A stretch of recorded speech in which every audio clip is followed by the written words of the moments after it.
The significance was lost in the heat of the moment. But with Cam Chancellor and Richard Sherman already gone, and now Thomas unlikely to return, something special has been irretrievably lost. We shall never see their likes again, never see such charisma, such talent, such individuality, such menace, in a secondary again. When Earl Thomas was carted out Sunday with a broken leg and middle finger salute to the Seahawks sideline, iconoclast until the very end, it marked the unofficial end of a Seattle sports institution, the Legion of Boom. That significance was sort of lost in the heat of the moment, and the sound and fury over Thomas's injury and his reaction to it.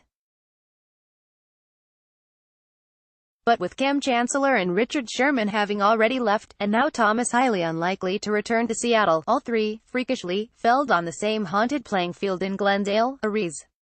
Well, something special has been irretrievably lost. Oh, there were other Legion of Boomers who came and went over the years, including founding member Brandon Browner. But let's face it, the Lob, at its very essence, was Thomas, Chancellor and Sherman. And along with Marshawn Lynch, that unit will go down as the very essence of an era of Seahawks football, really, of NFL football, that will be remembered forever. Not always fondly, for sure, but this trio was always riveting, even when it was doing something maddening. Individually, the players were unique in the attributes they brought to the field, and the locker room. Collectively, they provided an air of intimidation and swagger that helped define the Super Bowl Seahawks. The group that we had, especially those guys, I don't think you can duplicate that again, said Bobby Wagner, whose legacy as middle linebacker throughout their run was impressive in its own right, though quieter. You had Cam, who was extremely smart and hit really hard. You had Earl, who was somehow able to get from sideline to sideline within the blink of an eye. And Sherm, who talked trash and backed it up. It was a great group of guys, a great group of individuals, very smart football players that I don't think you can ever duplicate again.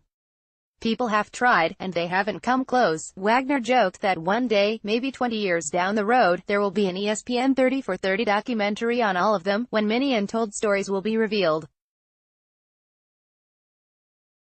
I have no doubt that will be the case, but the told stories are more than enough to sustain us in the interim. With Sherman, you had the brashness that practically demanded you pay attention to him, from confronting Patriots quarterback Tom Brady with the immortal line, "You mad, bro," to changing his Twitter handle to Optimus Prime before a game against Detroit to tweak Lions receiver Calvin "Megatron" Johnson.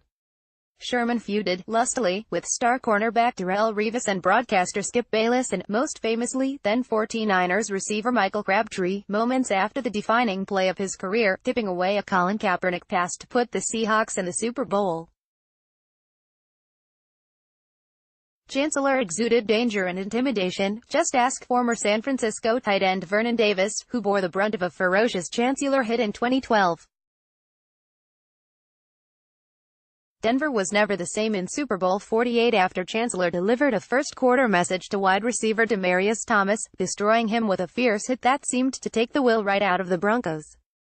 As Sherman said of Chancellor, "He's a freaking monster. He damages people's souls. He plays in a dark place." Thomas was an ethereal assassin, fond of talking about intimidating with love, an unparalleled student of the game and unmatched in the intensity he brought to both practice and games. And Patriots tight end Rob Gronkowski will attest to the power he could muster. Gronk has rated the blow Thomas delivered in Seattle's 2016 game against New England as the hardest he had ever received. Gronkowski described Thomas as a good, fast player who's like a missile. All three would disappoint the fan base at times, Chancellor with his holdout in 2015, Thomas with his own this year, Sherman with his sideline tirades and other outbursts. Yet in totality, their contribution to the Seahawks was vast and indelible.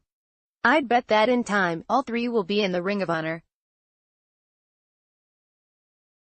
This is a milestone that deserves to be noted, though Coach Pete Carroll said Wednesday that it was an inappropriate time to deliver any kind of eulogy to Thomas's career.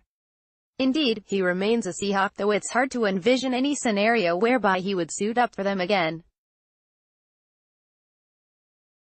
Carroll, meanwhile, will move on to molding the new group of defensive backs, veterans such as Bradley McDougald and Justin Coleman, emerging stars such as Shaquille Griffin, youngsters such as Tedrick Thompson and Trey Flowers.